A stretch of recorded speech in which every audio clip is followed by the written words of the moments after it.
Китай, который является одной из ведущих стран по поставкам защитных масок, востребованных во всем мире из-за эпидемии коронавируса, подвергает уйгуров трудовой эксплуатации. В ходе расследования исследовательской группы New York Times было установлено, что некоторые китайские производители эксплуатируют уйгуров. Эксперты говорят, что работники данных предприятий и заводов не имеют свободы выбора. По данным Китайского национального управления по контролю лекарственных средств, до начала эпидемии в Восточном Туркестане функционировало 4 компании, производящих медикаменты и защитное оборудование. Но по состоянию на 30 июня их количество выросло до 51. Сравнивая информацию государственных СМИ Китая с другими данными, New York Times обнаружила, что по крайней мере 17 из этих компаний замешаны в программе по трансферу рабочей силы. Несмотря на то, что основная часть компаний производила продукцию для внутреннего рынка, было установлено, что некоторые из них использовали уйгуров в качестве дешевой рабочей силы для экспорта своей продукции.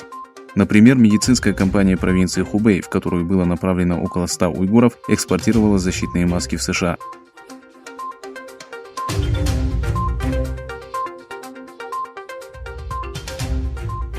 Министр торговли США Уилбур Росс сообщил, что министерство включило в список санкций 11 китайских компаний, замешанных в нарушении прав человека в Восточном Туркестане.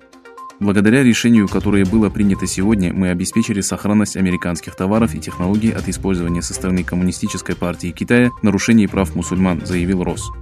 В письменном заявлении отмечается, что сотрудники министерства выявили более 10 китайских компаний, причастных к гонениям, массовым арестам, принудительному труду, незаконному сбору биометрических данных и генетическому анализу.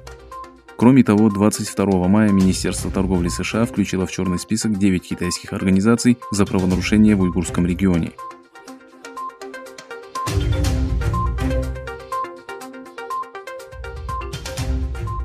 Лондон в связи с принятием в Китае закона о национальной безопасности принял решение немедленно приостановить действие соглашения с Гонконгом об экстрадиции, объявил в понедельник в Палате общин британского парламента министр иностранных дел Великобритании Доминик Рааб. Мы с другими министрами согласились тотчас же приостановить действие договора на неопределенный срок, отметил министр, подчеркнув, что это решение останется в силе, пока Лондон не получит гарантии отсутствия злоупотребления по отношению к лицам, экстрадируемым из Великобритании в Гонконг. Рааб повторил позицию Лондона, согласно которой закон о национальной безопасности Гонконга является нарушением Объединенной китайско-британской декларации 1984 года о передаче Гонконга под суверенитет Китая. Кроме этого, Рааб выразил обеспокоенность текущей ситуацией Восточного Туркестана. Решение Лондона положило конец золотому веку в англо-китайских отношениях, которые укрепились в 2015 году во время правления Дэвида Камерона. В свою очередь, Китай выступил против запрета на использование в Англии продукции Huawei и отмене закона об экстрадиции.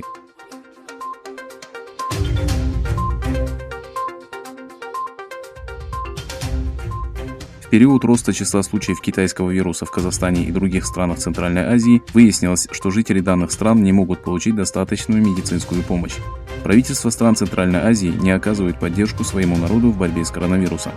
Согласно информации, распространяемой в социальных сетях, ответственность за поддержку населения в это нелегкое время взяли на себя бизнесмены и волонтеры, которые помогают общественности получить медицинскую помощь и решить другие вопросы.